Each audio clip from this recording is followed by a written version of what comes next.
குட்டிக் குருவியும் சிறிய விதையும். ஒரு பசுமையான காட்டில் குட்டி பறவை ஒன்று வாழ்ந்தது.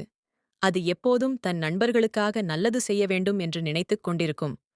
ஒருநாள் அது காட்டில் பறந்து சென்று கொண்டிருந்தது. அப்போது அது தரையில் கிடந்த ஒரு சிறிய விதையைக் கண்டது. அது அந்த விதையின் அருகில் சென்றது.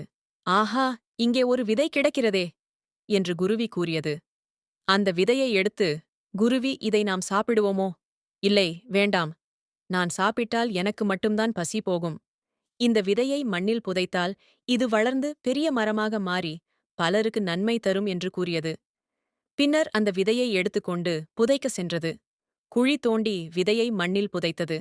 பின்பு குருவி கூறியது, இந்த விதையை மண்ணில் புதைத்துவிட்டேன், தண்ணீரும் ஊற்றிவிட்டேன். இனி நாம் வீடு செல்வோம். சில நாட்கள் கழித்து வந்து பார்ப்போம் என்று கூறியது. சில நாட்கள் கழித்து வந்தது. குருவி அந்த விதை முளைத்து காணப்பட்டது.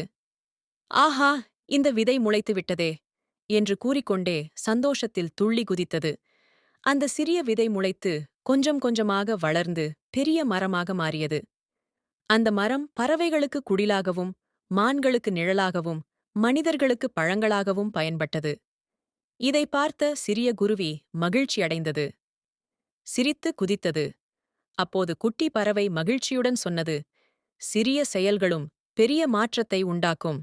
கதையின் பயன்: நாம் இன்று செய்யும் சிறிய நல்ல செயல்கள் நாளை பெரிய நன்மையை உருவாக்கும்.